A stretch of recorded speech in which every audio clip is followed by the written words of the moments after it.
Hello, my name is Laura and I'm a YouTuber who talks about dealing with type 1 diabetes when you're a teenager. Got a bit of a change of scenery today. Basically, I don't have a tripod, so I'm using my TV. And that requires me being in this part of my room. You might also notice that I haven't uploaded in a few weeks, and that's because I've been in Portugal and Spain. I was surfing in Portugal, which was so good. And then in Spain I was just chilling with the family, which was fun.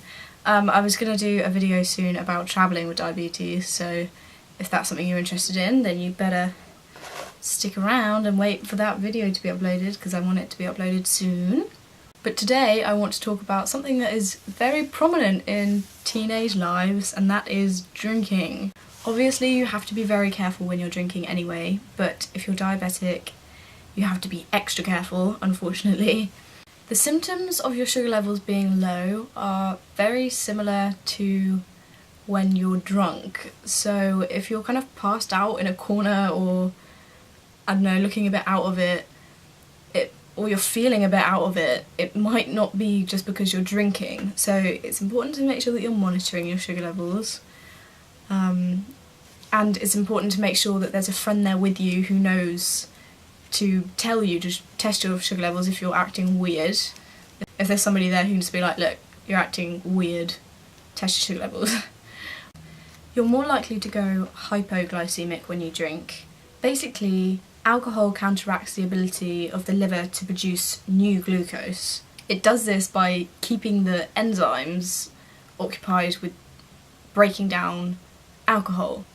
The best way to overcome this is just to eat at the end of the night. Make sure that you eat before you go to bed.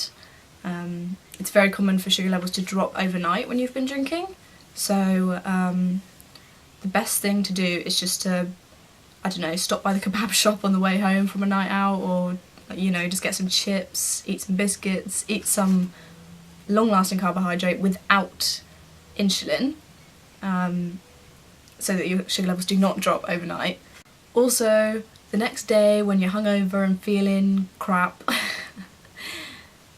your sugar levels will be a lot lower. So not only do us diabetics get the general hangover symptoms of, I don't know, a headache and feeling like shit, we also have really low sugar levels. So it's important to just make sure that you're monitoring your sugar levels and that, you know, you're eating well. Generally I don't actually take very much of my Nova Rapid, my short-lasting insulin, when I'm hungover, because well, my appetite's pretty lowered anyway when I'm hungover, but because your sugar levels are lower, you will need to decrease your short-lasting insulin dose.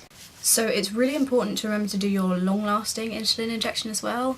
If it means that you have to do it before you go out, or you have to do it during when you're out, make sure that you do it. Is really important, because when you're consuming alcohol you're more likely to become ketotic. So if you miss your long-lasting insulin, this is, well, basically alcohol can convert into ketones in a very vague way. Like, I'm not saying the proper scientific explanation, but you are more likely to become ketotic if you've been drinking alcohol. So if you miss your glargine, you are putting yourself at risk. If you don't know what ketoacidosis is, or what becoming ketotic means, it basically means that you'll become really ill by throwing up and not having a good time, and you may have to go to hospital. I personally have never become ketotic and I don't plan on it, so just be careful. It's not fun, from what I've heard. You don't want to end up in hospital. It's not good for your overall health in any way. You just end up vomiting a lot, basically. Also, if you're throwing up, it may be because you're ketotic, not just because you're really drunk. And I know the general rule for becoming ketotic is you get it because your sugar levels are really high for a long period of time, but when you were drinking, that's not necessarily the case. You could be low, you could have much lower sugar levels than usual, you could have normal sugar levels, and you could still be ketotic. If you're throwing up, that might be because you're ketotic. So make sure you do your glargine, because that will prevent you from becoming ketotic, and generally try to avoid throwing up when you're drinking anyway, because from personal experience I can tell you, not fun. I know it's a generic patronising phrase, but know your limits, don't drink too much. It's really crap when you get it wrong. Next thing I want to talk about is what's a good drink to have when you're going out, or what the best drinks are for going out.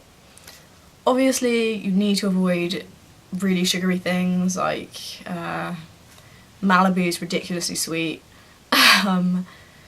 Disaronno, all of those really sweet spirits you want to avoid. My kind of going out clubbing drink is a vodka and Diet Coke, because vodka doesn't have any sugar in it, neither does Diet Coke, so that's a really good drink to have. Also, I drink beer when I go out because beer isn't that sugary. You don't want to be injecting in any way for your drinks, because your sugar levels, as I said earlier, are more likely to go hypoglycemic, so if you're injecting insulin on top of that, then you're not gonna have a good time. You're going to be really low, so don't do that. Okay, so I hope this video has helped you. If there are any more questions you have about drinking, then please comment below and I'll answer them as best I can. I've also got the link for my blog in the description box if you want to have a look. I haven't done a post there recently, but there will be one up soon. I haven't really decided what it's about yet, but if you want to read some of my blog, please have a look, because it helps me out a lot. Okay guys, I'll see you next time. Thanks for watching. Give this video a thumbs up if you like it, because it's great. Well, that was just awkward.